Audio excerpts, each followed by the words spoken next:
This is Jeff.Osborn, Realtor, Wacolla Banker. First, I want to thank you for tuning in, and second, I won't take up too much of your time. What we're going to be doing today is talking about successful keys to selling your home. I have 3 questions that we're going to be going over today. I'm not going to go in too much depth. I'm just going to point out 2 or 3 things about each one. First one is photos. Photos, photos, photos. Photos. How do we see homes? Online. When we're looking online, what are we looking at? Photos.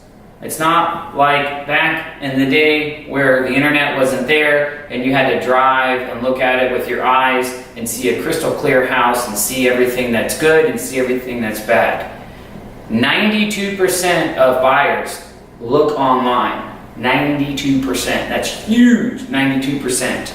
So what I recommend is hiring a professional photographer. I'm not a professional photographer. People with iPhones or Androids, don't want to hate on any, aren't professional photographers unless they have some special tool they use. I leave it to a trusted professional who has been doing it for a number of years, and that's all they do is real estate. So let's look at some bad pictures. Okay, today's first picture is of a hot tub. This picture is bad, and the reason why, 1, you have 2 white spaces next to it. That means that it's not cropped right or it's taken sideways. 2, it's taken with some type of camera phone. 3, it's not showing a broad area. A better lens is going to show a wider area. This is actually my house. When I looked at it in person, I realized how much better it was than the picture was hiding. The second thing that we're going to look at is the kitchen. Bad kitchen. As you notice, it's cutting off the refrigerator. There's a lot of light coming in through the windows. I see a lot of kitchens that don't show anything. It just shows the sink and half of the countertop. The kitchen is one of the most important aspects of your house, and the person buying it is going to spend a great deal of time there. If 92% of them are looking online and they see a kitchen that they don't understand or they don't like because of the picture, we just lost a buyer that could have been interested if they saw the full concept of the kitchen. This is my listing amount door, 6240 Tremont.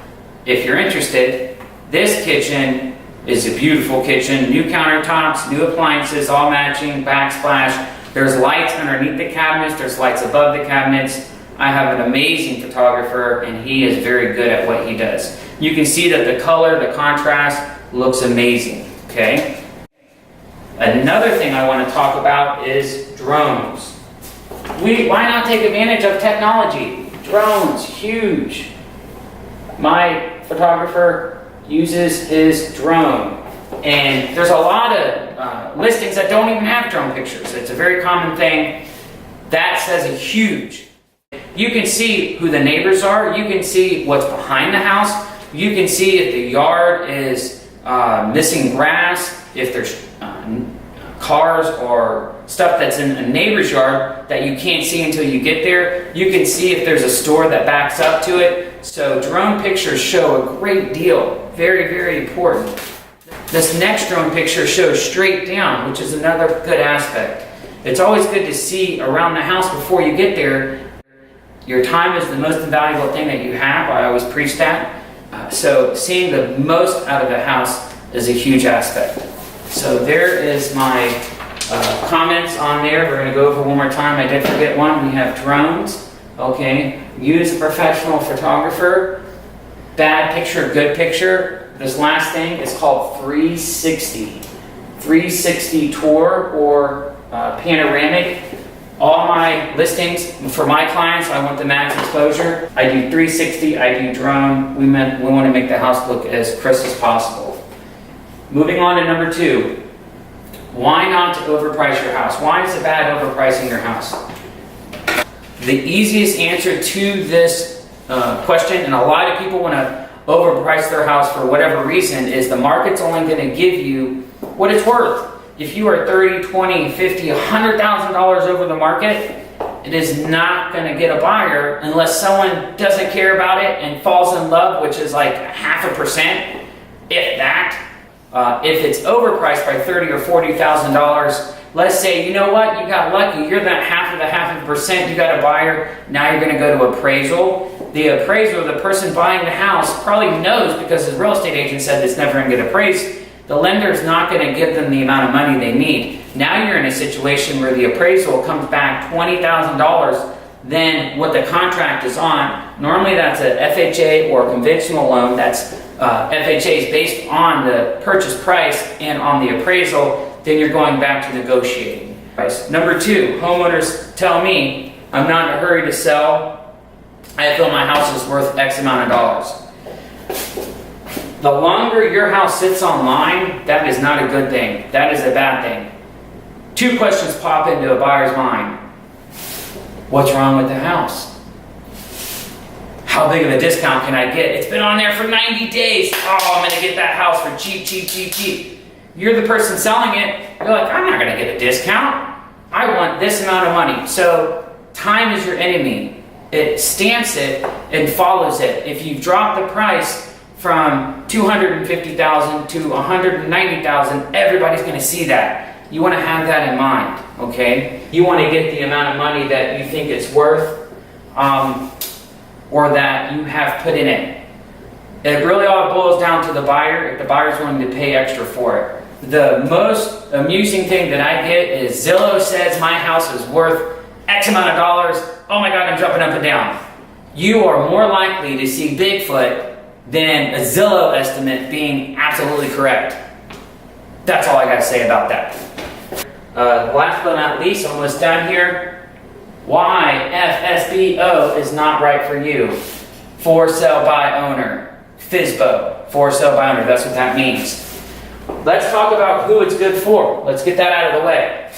It's good for relative to relative, relative to neighbor, neighbor to neighbor. It's good for somebody that already has a buyer. Somebody that already has a buyer. Now, even with that, you're more likely going to get a lower price.